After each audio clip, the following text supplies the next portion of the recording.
I thought you just went to the Olympics and won medals because evidently that's what everyone in British cycling did and does. It was one of the most horrific crashes I've ever seen in my life. I just remember thinking, oh, the fence is coming at me.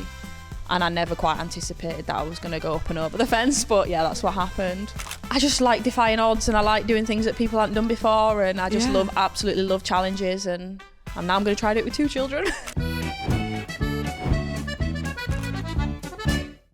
Shemai Emma. Shemai Manon. And welcome back to Watts Occurring Femmes, brought to you by Rouvy and hosted by Pinarello. And today we have one of my close friends on the pod. We have. Teammate, close friends, been in the sport a really long time. Katy Marchant, welcome. Welcome. Hello. How are you doing today? Very well, thank you. Very good. Very well. You are post 6 weeks having another baby. How is it?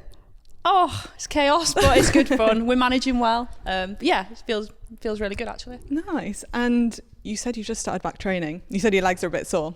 Got some DOMs. It's not good. She's back in the gym. It's not good, but I'm back in the gym. I'm back at it. I feel really good actually, barring the DOMs. Ready to get into some routine. And I think the hardest thing about it all is like logistics. So the sooner I can start to work out the logistics, the better. Yeah, definitely. But I think we should probably start with going right back to the start of your cycling career. How did you get into cycling? A long time ago now. So I used to be a heptathlete. Explain. Heptathlete, so track and field, okay. 7 events, 2 days, pentathlon indoors, heptathlon outdoors. Competed at the World Juniors in 2012. And as part of our training for the World Juniors, we were doing a lot of watt bike testing, right place, right time. One of the coaches that I used to work with was travelling over to meet with somebody from British Cycling, and on that day I produced like really good power. As I said, right place, right time. Yeah. They had a conversation about me and they were like, do you want to come and try the track? And I did. And do you remember what power numbers you did back then? I feel like I maybe put out something like 1200 watts on a watt Go bike. on. Gosh. I mean, that's pretty good on a watt bike. I mean, now we kind of go, oh, whatever. But like Yeah. at the time, obviously I wasn't a cyclist, and obviously I was a power athlete. Heptathlon is very like power based. So it is similar in some respects, like a lot of strength work and stuff. But yeah, around that. And then I just came over for some testing. And so had you done like any sort of cycling before that? Were you into cycling? Did you watch cycling? No, I'm not a cycling fan. Was the switch easy?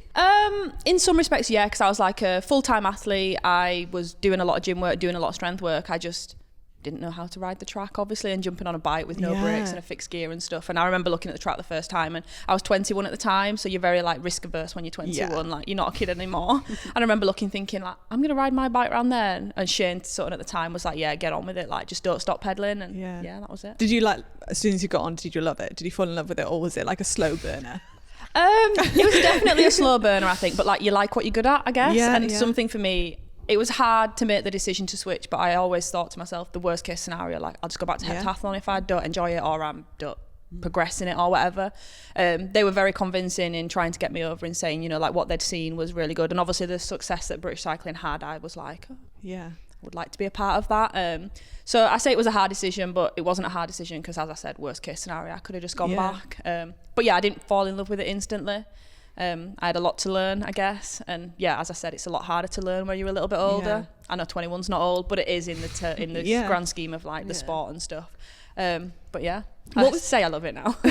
What was it like stepping into a team that had, like, you know, very successful, and probably a lot of the people on the team had been riding for years and years and years? Was it quite daunting? Yeah, it was. I guess I was a little bit naive at the time. I actually didn't really know track cycling that well. I obviously knew the big names like Vicky P and Chris and stuff, but like I didn't know everybody that I saw in the building. Like it wasn't like something, I was so focused on heptathlon, and that was like my main goal. So I had a lot, as I said, I had a lot to learn when I came into the sport, but quite quickly I felt the pressure of having to produce results, and obviously went to my first games within the first couple of years. And I thought you just went to the Olympics and won medals because that's what everyone else did. So like as I said, I learned very quickly that it's a lot harder than what it looks like. So what year did you start cycling? 2013. My first day on the programme was April Fool's Day in 2013. Really? Oh my gosh. Was that in Newport? My first week, I came to Manchester for like 2 weeks of like riding the track, and then they took me down to Newport and did like there was like an ODP training camp at the time. I went down there, and that was like my first experience of like. That is pretty incredible how you've gone from like not riding a bike at all to like into the Olympics sort of team. Like how was that experience going to the Rio? Like kind of just... I think, like, as I said, like, I thought you just went to the Olympics and won medals because evidently that's what everyone in British cycling did and does.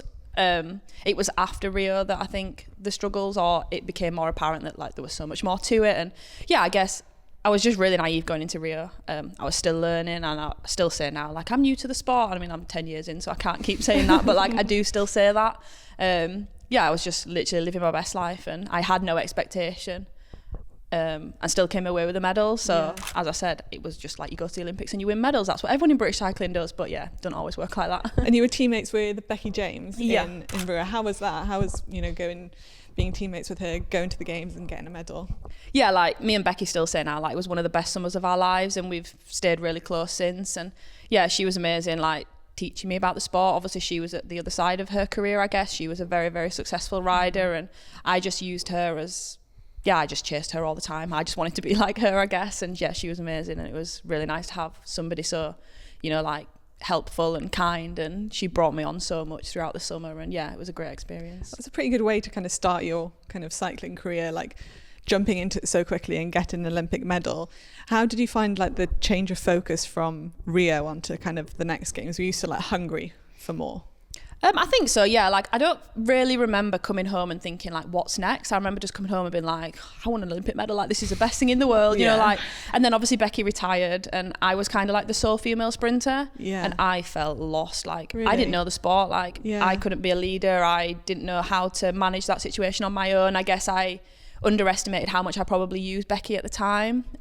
So then to be left stood on my own 2 feet, I was a bit like, I don't really know what to do. So there was no other kind of sprint girls? There was a lot younger, like in the ODP team. Obviously I was a lot old. I was new to the sport, but I was quite a bit older than like the majority of the team at the time. So like I was always training separately. A lot of them were still in education and still like up and coming, whereas I was full-time in Manchester. But I was one of the only ones that were doing that in the female sprint squad. So yeah, like it was really, really tough. It was quite lonely. Yeah, it was really lonely. Yeah, weren't you with like the boys quite a lot, just training like by yourself? Yeah, like, I was regularly the only female that went on like training camps and stuff. And don't get me wrong, like the boys were amazing, and like I loved being around them, and always training with the bigger and faster ones like was always really, really helpful.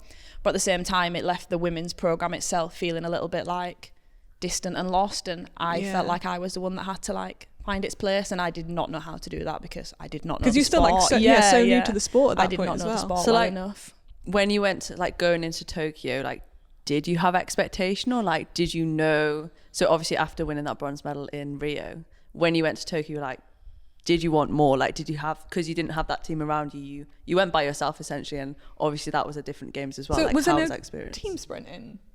So we didn't qualify a team sprint for Tokyo. There was a lot of so in between the period of Rio and Tokyo, because I guess there wasn't really a team sprint. We played around with the junior up and coming riders and tried to produce a bit of a team sprint and stuff, and we just never really got there, to the point where I felt like I was sacrificing myself a little bit, and I was like, I want to go for the individuals here, and I need to focus on me. And I was a bit more established then. I'd learned a bit about the sport. I'd learned a bit about myself as a rider, and I felt more sure that I knew what I needed. And yeah, I think I did expect more. You know, I was going to Tokyo to win more medals. Like, as I said, you go to the Olympics to win medals, right? And I really, really wanted that going into Tokyo, and felt really sure that I was in the best possible place to actually even do that. So yeah, like COVID obviously was difficult, but I actually lived my best life in COVID. I'm based over in Leeds and obviously train over in Manchester, so had a lot more time at home, and yeah, I just felt like I was able to just maximise my potential. How did training work around kind of COVID? Were you allowed to go to the track, or was it all like... There was a period of time where we weren't allowed to go to the track, so everything was like gym and road. I was really fortunate that I've got really good gym facilities at home. I was able to make the best of a real bad situation, and then riding the road. And then I think what we actually learned through COVID was you didn't need to spend as much time on the track as what you thought. Like we could use other areas of training to like maximise what we were doing. And then we obviously came back into the track and were using the track regularly. And then it just, got back to normal pretty quickly. And how did the games go for you? Really well. I unfortunately crashed in the Keirin in the quarterfinals, but I was riding really, really well, and it was just an unfortunate, I was wrong place, wrong time, I guess. And then the sprint started the next day, and I was pretty sore the next day, but I did manage to finish 5th. I mean, I wanted a hell of a lot more going into that games. But what I think I learned from that games was like, who I was and how I wanted to be, and yeah, so much more than what I ever could take away from Rio in the same respects. Like if people say, obviously not so much now, but pre-Paris, if people say which is your most successful games, like I would definitely say Tokyo. Do you think? Because I learned so much about like who I am and how I wanted to be as a rider, and how do you think you learned that? What sort of?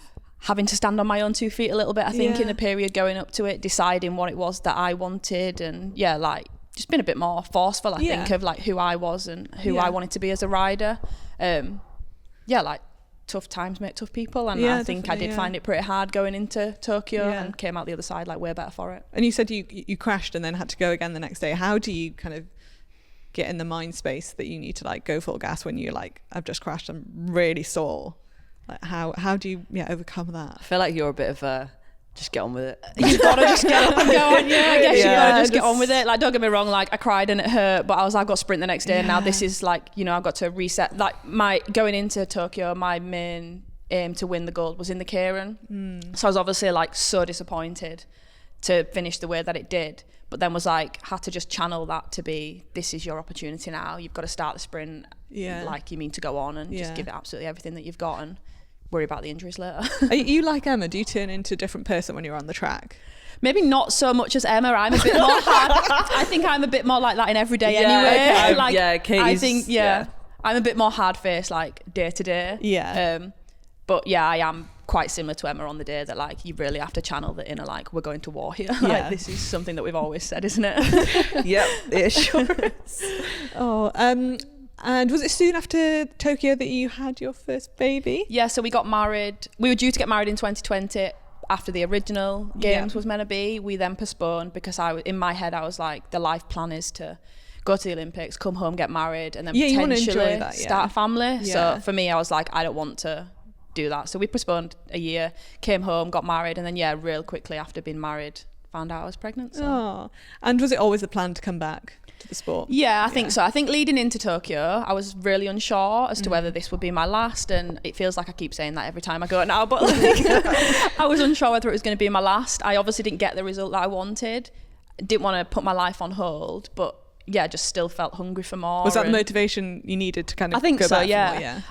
I was unsure, and then I remember doing the pregnancy test and finding out I was pregnant and being like, I'll see you in Paris, guys. Like, this is me. Like, that was just like, I absolutely love a challenge. And obviously with it being a short cycle, I was like, this is going to be a real challenge. And I was like, I've got this. But not many, obviously, has anybody on the kind of female sprint side done that? Are you the first? No, I'm the first. Yeah. Wow. Yeah. So you had no one like to look up to or ask for advice, you just had to figure it kind of just all had out. To wing it, wing it. And what was kind of training up in your pregnancy? What did that look like? Well, I was really fortunate that I felt really fit and healthy throughout my pregnancy, and I was able to still ride my bike quite a lot. I was in the gym quite a lot, but to me and to my team, it was about maintaining as much fitness as possible, really, not focusing too much on the specifics. I think I maybe lost the side of being a bike rider a little bit.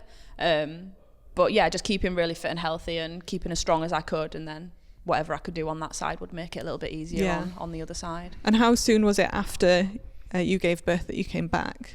So I was back on the bike within like 4 or 5 weeks after having Arthur. Mate, honestly, she's crazy. I'd still be in bed, only in the garage. But again, like I have the mindset of like the longer you wait, like the harder it's going to get back as well. I think I was. Like, and I'd missed it while I'd kind of been away. Like I was really ready to get going, and I never forced anything, and I never had that much of a like specific plan. And then I got back to racing in the January after having him in the June, so about 5-6 months after. That's crazy. And that was it then. But obviously we were up against it, like qualification was starting that next season, and I wanted to be a part of that.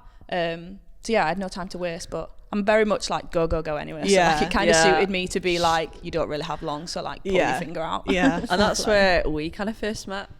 Because I didn't obviously I knew of Katy, but we weren't like friends, or like I didn't know anything about her, and I didn't even know you when you were pregnant. Really? No, we shared a room at the Euros. Didn't we? Was the first time in 2022 or 2023. That Euros in 2023. We shared a room, and we just clicked. That's where it all began. That's where it all began. Bizarre. It's weird that I feel like I've known you forever. It's so funny. And then now you're speaking about Rio, and I was like, I didn't know. I didn't know you as a person. You were about 10, that's why. All right. Yeah, it probably was about 10. But yeah, that's when Katy came back on the scene, and obviously I'd heard about her and like you'd been really successful, and the team was growing then, and that's when we finally started to understand the team sprint was so important, because it's such an easy way to qualify for us. So if you qualify in the team sprint, you automatically get 2 spots for sprinting Kieran, whereas Katy had to do that by herself. Yeah. So I guess that when you guys became friends, that's the first time that you had like a proper team and you had like numbers to play with. Did it change to 3 then? So it changed to 3 just before Tokyo, but in Tokyo it was still only 2 riders because of the original when it was meant to be. Yes. But I think one thing that was really good for me while I was away, there was a lot of up and coming riders like Emma at the time, and Carly, our coach at the time, had done a really good job in producing what looked like a really strong developing women's program, and I was like, oh God, I really want to be a part of that. You know, like that's something that I'd not had the team aspect, and I think I craved that so much. And I just loved the fact that there was a team to try and get myself into. I guess you're coming back into it and it kind of all almost changed. It felt like a new sport, and I called it like Katy 2.0 because it just felt really different. So was the comeback quite not easy, but was it good? I can't really remember. I feel like it was a very positive experience. I don't have anything that stands out as that was really negative or tough. There definitely was days when I was doing track and we were doing like flying hundreds and timed efforts and stuff, and I was like, I just don't know if I will ever get back to where I need to be. Obviously physically, like I had a lot of work to do, and I was constantly chasing the likes of like Emma and stuff and thinking, you know, I'm 10 years older than Emma, I've been doing this so much longer and she's going so much faster than me, like why can I not get back to where I need to be? And I did get there eventually. It just took time, and it was very much about trusting the process. And I'm really grateful that I had those girls at the time because they were the ones that I was chasing, and that got me back to where I needed to be. Does anything change from like post-pregnancy to your training, or is it all the same? Relatively similar. I think you can really do like starts properly, could you? Like it takes a long time to get back to like max bracing effort. You can do a lot more like VO2 style training, so I felt actually like not endurance, like an endurance athlete, but a bit more of an endurance base. But I guess to do like sprint, if you're like racing, you need to be able to go full gas. It took me a long time to be able to get off the line on such a big gear. In such a strong position, and also at the time we'd changed our technique a little bit around the starts, and that was all quite new to me. And obviously pre-Tokyo I didn't do any start sessions, like I didn't do team sprint, so like we didn't do anything off the line. So again, it just felt like a whole new sport to me, but I'd learnt the sport once, so I was like, I can do this again. Do you think if there hadn't been a team, like would you come back, but like it would have been so like what? I think it would have been very different. I think the team and trying to get into the team was like the driving force for me. And you love that, was like the marker, and again just like a challenge. Like I wasn't in the team, and I sat down at the start of the comeback and said, well, I want to be in that team. Like I actually said, I want to be in Emma's team. You know, like Emma's team, the queen. Like that, the standards were so high though, that I was like, that is a team I want to be a part of. And I think if I'd not have had that, I maybe wouldn't have tried as hard, because I feel like you're always trying as hard as you can, but like if you don't have that marker, just like extra, you don't really motivation. know what you're trying for. Whereas that was evident and clear that that is where I needed to be, and that is what I needed to do to get there. That's what I love about you. She's just like, just do it, and like that's what I think. It sounds really simple, like you just pick where you want to go and you just go do it. Like it's not that simple, but it's really nice to have those markers. Definitely. I'm somebody that's driven by having those like markers and the clarity and being able to see. I can't just rock up every day and just be like, well, just give it your best every day, you know. Like I was like, there has to be more intent. And I think actually because I had Arthur as well, my purpose changed a little bit. I was like, he then became my main priority, and I had less time to be at training and less time to like fluff around with all the little like nitty gritty bits. Like the intent had to be like clearer. Definitely. So I could be more efficient with my time and just more purposeful, I guess. We are delighted to be working with Rouvy on Watts Occurring Femmes, and we have a great offer for you. You can use promo code FEMMES, FEMMES, for an additional 30 days on top of the 7-day free trial. This is applicable to new subscribers only. Rouvy's on a mission to bring the indoors to the outdoors, connecting you with real routes from around the world to your home. And in the summer, you can utilise Rouvy to do specific training sessions or to hide from the heatwave. Rouvy's new route creator tool also allows riders to upload their favourite loops onto Rouvy. Everyone can easily convert their own video into a virtual route to ride at home. We've got some big plans with Rouvy over the next few months, so watch this space. And remember to use the code FEMMES, FEMMES, for an extra month on us when you subscribe for the first time. Obviously, like sprinting is very like high risk, kind of especially like the sprint and the keirin of crashing. Was that kind of in the back of your mind now that you have a child? Does that change? Does your mentality change in a sprint? Yeah, hugely. I remember sitting down with Rich, the psychologist at the time, and being like, I'm in the middle of a keirin, and I love the chaos of a keirin race. Like, I love being in the middle of it. I'm not the kind of rider that will go to the front and lead everyone out. Like, I want to be like bashing off people and like going through the middle of everyone. I'd hate Gotta that. get stuck in. And that's what I loved about it. And I remember saying to Rich, like, all I see when I see like the middle of a keirin race is Arthur. And like, that's really hard. Like, how do I get away from that? I was like, because obviously it's silly to think that I will ever be able to just not think about him, because like that is a thing that's there, and 9 times out of 10 he was there in the crowd, and I had to work really, really hard on like changing the focus, I guess, to be able to not, I think just trying to change the focus. Like, why do you want to be bashing around in the middle? Like, what is that about? You know, like, why do you want to do that? And like, something like sounds really silly, but like not looking at Arthur when I was on the start line was something that I had to try to do, you know, to just try and stay like focused on what like the job at hand, I guess. And like, we did get there in the end. I definitely do probably race a little bit differently now that I'm a mum and like I have bigger responsibilities.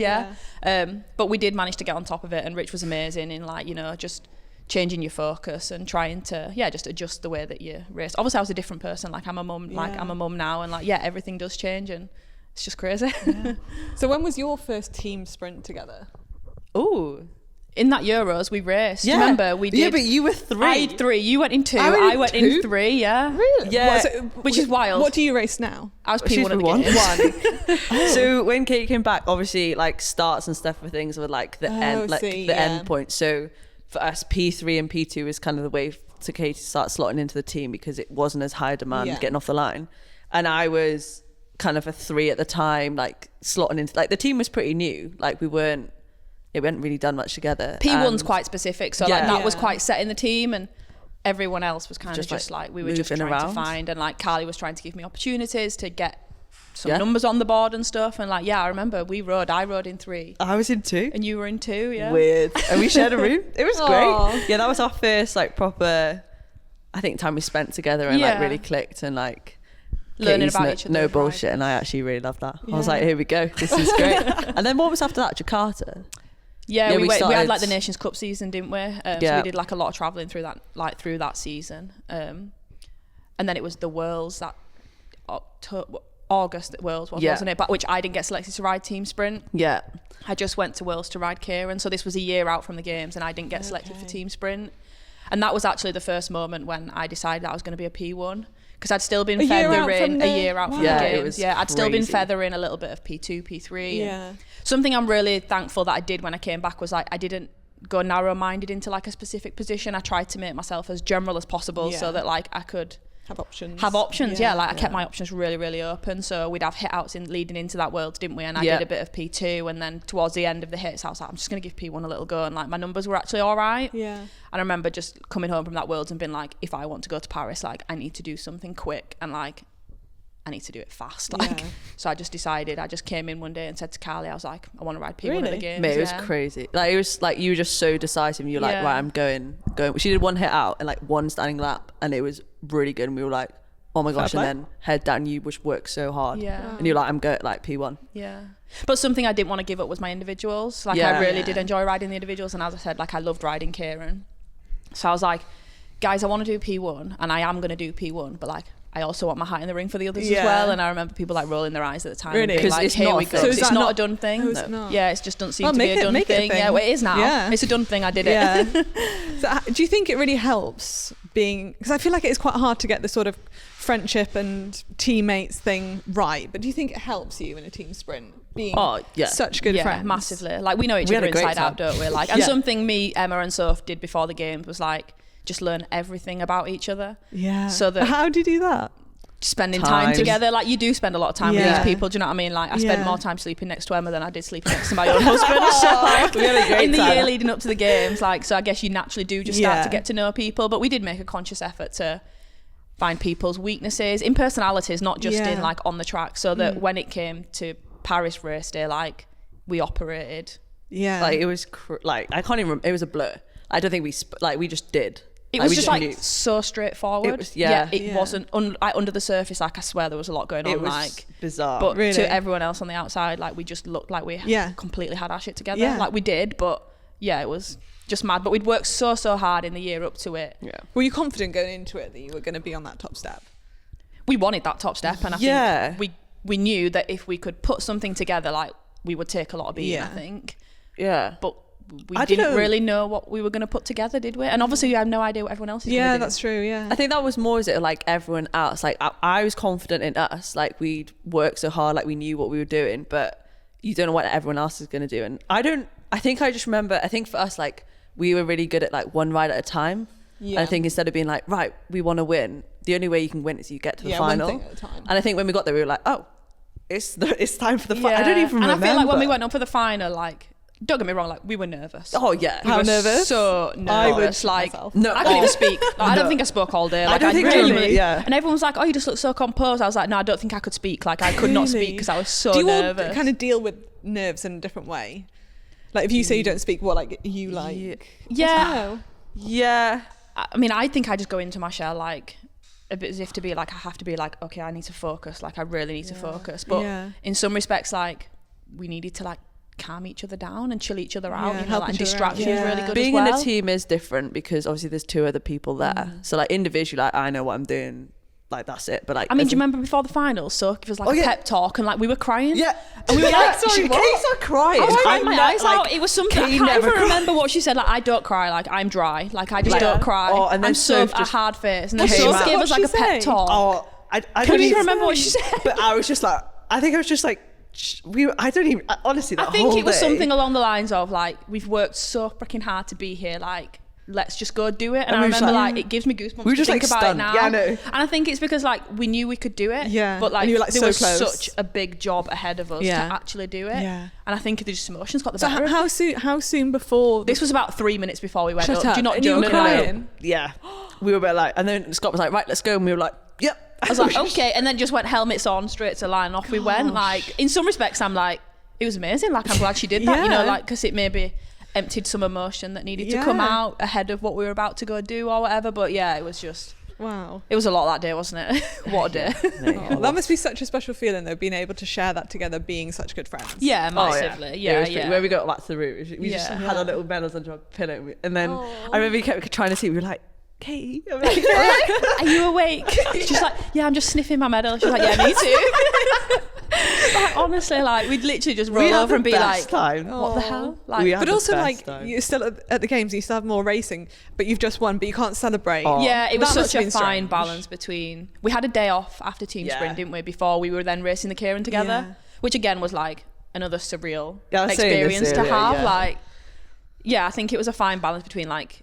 I think we're quite similar. Like we used each other to be like, we did that. Like, what the actual hell? Like, we're allowed to celebrate this. Like, and I was really like something I'd learned from my previous experiences was like, we need to celebrate everything here. Definitely. Like, we might never go to the Olympics again. Like, you literally might never do this again. Like, we really need. And I never celebrated winning bronze in Rio. I remember having a glass of wine and like saying cheers to Becky and just. Do you think that's like a British cycling thing? Yeah, because I thought you went to the Olympics and just won medals. Like, it wasn't. You weren't special because everyone when I just was did it. on the team, like even if you won like Euros or everything, it was just kind of like great job. Brush it under the rug. Another medal, another win. Sad. It's so sad. That's one thing I really regret is not celebrating, even like the small stuff. A bit more. And as I said, like I then went to Tokyo. I didn't come home with a medal, but like celebrated more. I think and that's what taught me then. It was like if we do win medals, like. And I remember having conversations with the girls before we went, like, if we don't win, like, because there was a lot of talk around us winning in Paris, and like that's hard, like especially for Emma.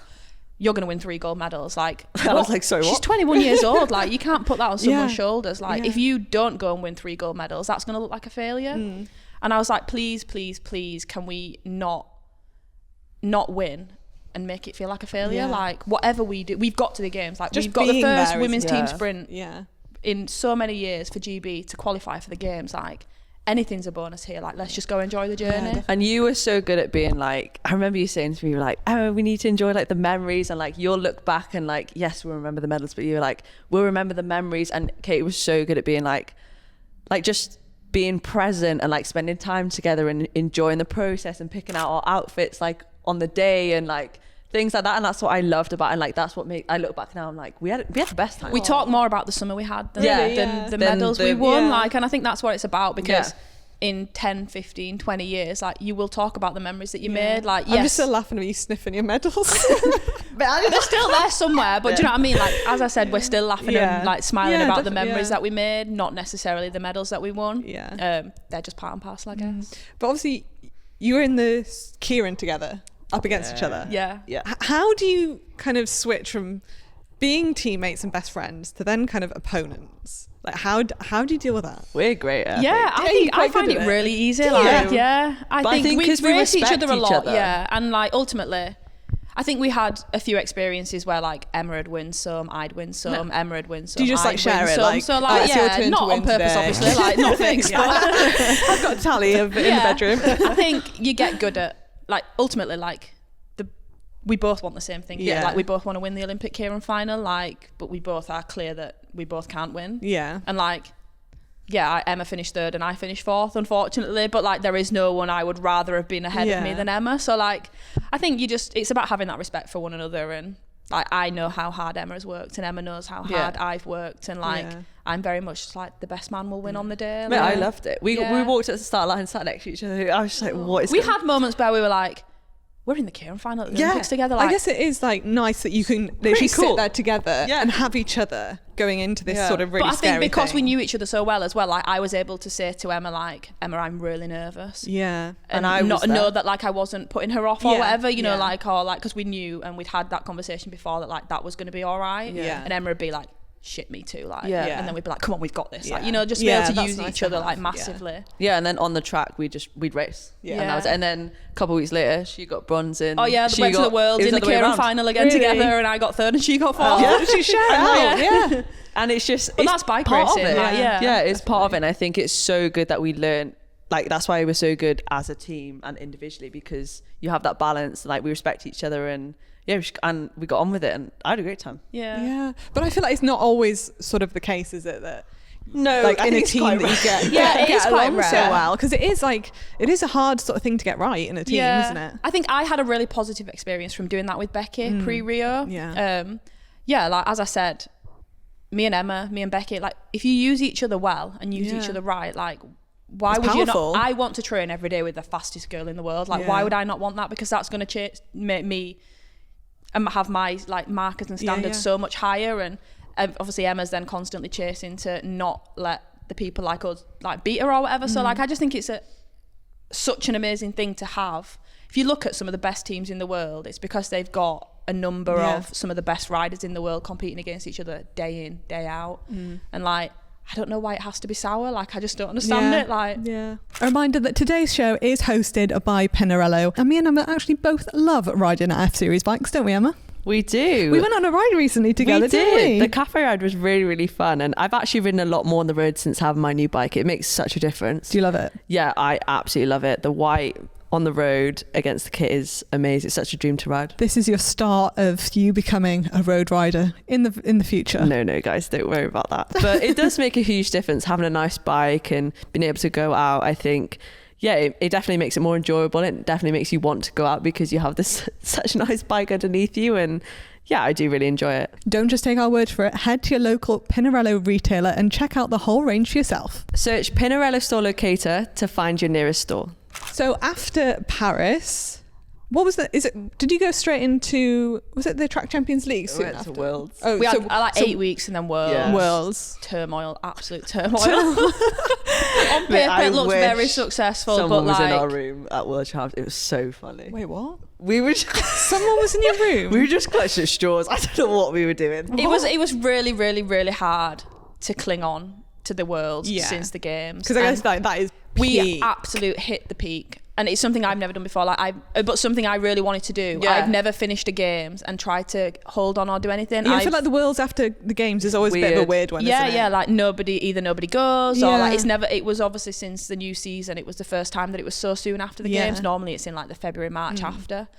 And I remember having the conversation of being like, are we going to go? And I remember I was on a walk at home and I texted Emma and I was like, I'm going to Worlds, by the way. Like, because before games it was like, let's not think about the Worlds. Like, let's just focus on the games. Yeah. And I was literally like, Emma, I'm going to Worlds. Like, are we all going? And then Emma was like, I'm going. Well, yeah, because and then it was like, going, right, I was me, like, Emma and Sophie, we're going to the Worlds and Yeah. like we're going to ride team sprint and we're going to go for the world title. Like, it's something I'd never won a world title before. Sophie had never won a world title before. Like, Emma obviously had in the sprint, but not in the team sprint. But boy, we underestimated how hard that was going to be. Yeah. The season was so long, and Yeah. I think then we felt like we had loads of pressure on our shoulders. We were Olympic champions, and then it was like, well, you're obviously just going to walk away with a world title. And we were like, no, like, doesn't work like that. Like, it's going to be so much harder. What did you come? We won.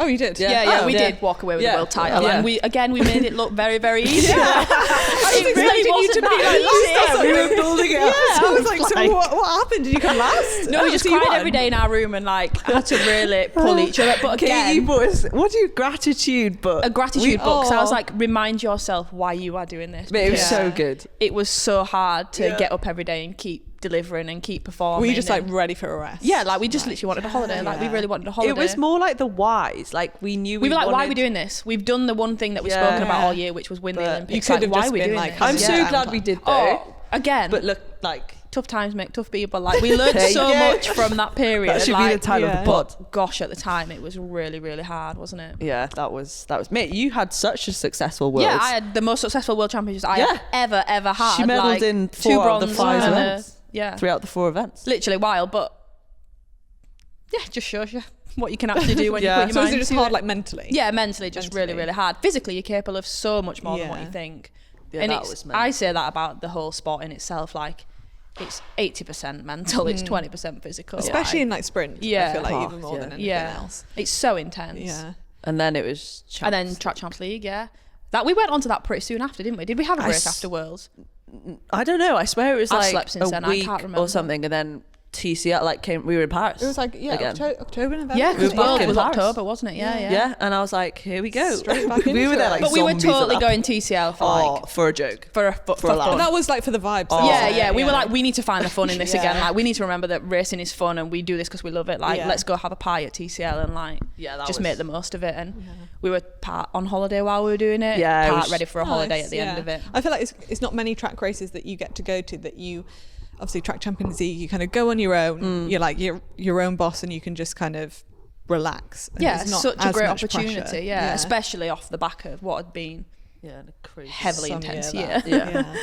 God. And it was it the last round in Track Champions League that you had The last race of the season. She was the mic drop. It was one of the most horrific crashes I've ever seen in my life. Yeah, and I was actually interviewing Emma when the crash happened. And it was like ball in my eyes, like Katie. No. Yeah. Oh, it was honestly. not good. No. For anybody that doesn't know what we're talking about, Katie, was it in the Kieran? Yeah, You the Kieran ended final. up going. Was it no, it must have been Kieran semi. Yeah, Kieran because I semi, think because you were due to race just after. Yeah. I was about to. Yeah, I don't exactly know what happened. Did you? We were so it was the bell rang. I was in turn 1 and 2. I was in the middle of the bend, and I was just coming around the outside, and Someone turned right on you. Girl, yeah, pretty much. Yeah, the girl that was on the inside like came out the sprinters lane. She hit someone in the middle, who then hit me. We didn't get caught together. It was just the G-force and like the way we were going around the bend just meant that like we couldn't get our weight off each other. And I just remember thinking, oh, the fence is coming at me.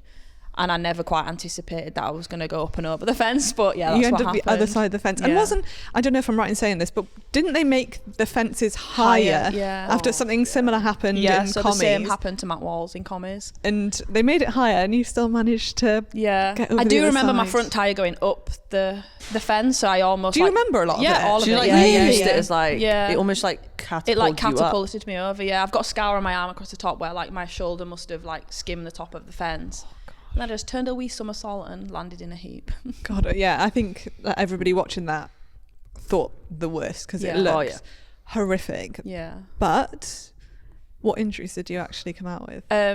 I just broke my fingers and my arm, my forearm. Just broke my fingers and my forearm. Mate, I thought she'd come out with a neck injury or something. I mean, like, the injuries were pretty severe, and I do now have 4 metal plates in my arm. But in the grand scheme of things and how the crash was, I was so lucky to come away with literally just a broken arm and a few severed fingers. Yeah. And that must have been really hard because your little boy was there and your husband watching you.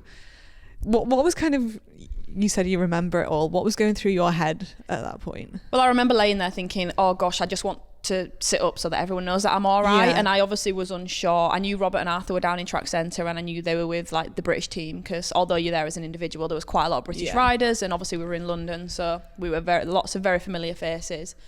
But obviously I was thinking about my arm, I was thinking about the race, like what happened, and I'd obviously hit a few people into the crowd when I'd crashed, so I was thinking about them. And I just remember looking up and Robert was above me, and I was like, I'm fine, don't worry, like I've literally just broken my arm. And I remember seeing his face of just like a sigh of relief, of being like, and he just literally shrugged his shoulders and went, guys, she's fine. Shut up. Really? Is he the same as you, like quite? And he'd given Arthur at the time to Nia Evans and Will Tidball, because they were down in track centre, and thankfully they were incredible with Arthur. And Arthur, it was 10 p.m, so it was well past Arthur's bedtime. Like, he didn't have a clue what was going on. And Robert said when he saw me going up the track, he turned Arthur away, because obviously Arthur was watching the racing, but turned him away so that he wasn't like fully watching what had happened. And then Robert just, when I went off to the hospital, I was like, just you go take Arthur back to the hotel, like I'll go to the hospital on my own, like get him put to bed. And Emma and Matty went and stayed in our room with Arthur overnight, so that then Robert could come to the hospital to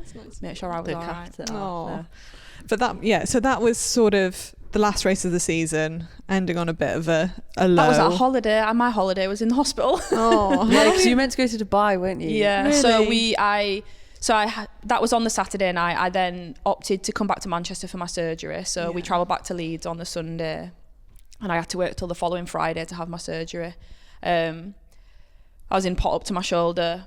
I mean, it was semi all right, I guess, like as all right as it can be. But then had the surgery on the Friday, and then had a pretty rough week after the surgery. Like, the surgery was hefty. Was it? Like, very hefty, yeah. And because then they say your arm, because like a sprint athlete, got one on the front. Our arms are so like muscle, like so much muscle in my arm. It was like I've had to move so much to get the metal plates where they need to be. Strong gal. And it was a pretty bad fracture in both bones. But they did a great job. And what was the recovery like from that? So I came out with no pot or anything on, and he was like, you need to start using it as much as you can, but like, I don't know about you, if you've ever that was the first bone I've ever broken in my body. So like, touch wood quick. I don't want to do it anymore. I don't want to break anymore. It was like, you need to start using it as quick as you can. And I was like, I was literally walking around like this. I was like, nobody touched me, but I've obviously also got a 3-year-old that was like launching himself onto me. And it was really, really tough. And I was in a hell of a lot of pain. And it just took me a good few weeks to get my arm back down my side and like get using it. I say in every day, like I learned, it was my right arm as well, and I'm right-handed, so like I had to learn to do everything with my left arm. But we got there, and I got back on the bike, got back on the track maybe 3 months after maybe, because I was like, I need to ride the track. To like get some confidence that's another back. thing, like that would scar you, wouldn't it? I also was pregnant at the time. Were you? So I was like, I don't have much time here before I'm not going to be able to ride the track because I'm too pregnant. So like, I need to just get back on the track, ride the track, feel confident, so that in another 6 months' time, I feel like I've got that like out of my mind. God, that must be scary knowing that you're pregnant as well. And kind of, it was a lot, but here we are. Everyone's well. I don't do things by halves, me. So. No, get that gist. I love the chaos. Crazy. So a lot has happened then. A lot has happened since then. So you knew you were pregnant then, but you knew you wanted to get back on track, and I'm guessing you knew you wanted to come back again. Yeah. I just can't stop. I know. I just love it. Addicted to it. Yeah. Addicted to it. I think I just like defying odds, and I like doing things that people haven't done before, and I just absolutely love challenges, and I'm going to try to do it with 2 children. Yeah. So you've, as we said right at the start, gave birth 6 weeks ago. Yeah. You're already back training, which is crazy. Absolute superwoman. Very light training. I know, very light training. No, honestly, but I'm back you're at built it. different, Kate. I'm back at it. And I guess the plan is to come back for the next games. Yeah, that's the plan. I think everyone's like, oh, well, were you always planning to come back? But like, I didn't plan to finish my season laid on the floor in the crowd at the London Velodrome. So like, that's true. I also can't finish a career on that. Like, I am just not finished, and things keep happening that keep telling me just not to finish yet. So I'm just going to keep going and going and going until I can't go anymore. And yeah, I'm going to give it my best shot to go to LA. And I guess now that you've kind of had the experience of having your first child coming back, you know, almost, I know every pregnancy can be different and every comeback can be different, but you're kind of a bit more advanced in knowing how it's going to go coming back. Yeah, so you can prepare yourself better. I feel a little bit more confident knowing that, as you say, I've done this before, kind of. Yeah. As you say, it is very, very different, and I don't know that I'll feel the same this time, and the logistics of 2 children and working all that and stuff is going to be like significantly harder, but yeah, I feel more confident, and I just want to give it a go. And I got a new mum strength once I had Arthur, so maybe I'll have that times 2 now. Double strength, yeah. Is it hard to manage, like, obviously having 2 children, finding time to train, managing kind of that side? Because you do have to be, I don't know how you do quite selfish to be an athlete sometimes. I was saying before the Olympics, so I was like, as we go into like a taper and stuff, like me, I can just think about me. So I was like lying at home, like watching telly, and I think I messaged you and I was like, what are you doing? Like, and she was like running around after a 3-year-old, and I was like, how? Like, I had no energy, but she just does it. You just you just have, like, I guess, like, you should do. The children are now my and have always been like my priority. So like, I'd come home from training and I'd be very conscious that everyone was like resting, and I did maximize my rest as much as I could. But like, Arthur wanted to ride his bike around the village, and like, to keep up with Arthur riding his bike around the village, like, I need to run. So like, I'm running around the village at 6 p.m. Like, I know Emma's had a meal, she's got her feet up, she's had a bath, and I'm literally running around the village. Rub it in as well. But it goes to show, like, it didn't change anything on the bike. Like, you were so like, you're as strong as you've ever been. And like, it goes, far, you can do the fastest I've ever been, the strongest I've ever been. Like it's possible. Yeah, I think I had a really good balance between, like, I didn't have time to go home and worry about training. Yeah, and I think that can sometimes take up a lot. And that takes more energy than just running around the village chasing your 2-year-old on his bike. So like, I guess like there's pros and cons to all of it. Like, and I guess you can probably properly switch off from being in the track mode and worrying about all the numbers and everything. You're like, just you don't have time to think about it. And then Arthur would go to bed, I'd do bath time, do bedtime, and then it gets to 7 o'clock and I'd be like, all right, okay, I need to sort myself out now because I've got training again tomorrow. You know, like, you just become way more efficient with your time, and you realise you have so much more time than you think. I used to think, God, I used to think I was tired, or God, I used to think I was so busy. Like, what the hell was I doing? Because now I am busy and now I am tired. And I think for like girls coming up, like for me especially, like, I'm so inspired by what you've done, and like, definitely. I think it's like, not many, like you, like, not many women have had children. No, it's so inspiring. And come back and like won Olympic medals and just cracked on with it. And I think, for this generation now, it's like we have role models. Like, you didn't have anyone, and now I as have. You said earlier, when I was coming to do it, I was like, oh. And it was almost like, wasn't an option, like, because no one did it. It's like, like when you want a baby, like, you stop cycling. Yeah, in my head, when I started cycling, I was like, right, I'll go to this Olympics, I'll do this, and then we'll stop, and then I'll retire, and then I'll have a family, and like, you don't have to do it like that anymore. Like, and that must be so exciting for the younger generation coming through. You have such a longer career as well. No, it has been. And there's so much more support within UK sport now to be able to do that, and British cycling are so much more educated in it. And me and Elle were actually laughing the other day that we were like the first ones to do it. And then I know a couple of the others had done it, and then like, we made all these changes and tried to push for all these changes, and now we're reaping the benefits, both of us, for the second time. So we're really fortunate. And even just having like the younger athletes having you to talk to about it, because it like, can be ask quite me all scary. The questions in the world. Like, I'm an open book, I'll tell you everything. Love that. Love that. Well, Katy, thank you so much for coming on the pod. It's been so inspiring to listen to your story and to learn a little bit more about this little duo behind the scenes of us. Thank you for coming on. Thank you so much. Thank you for having me. Thanks.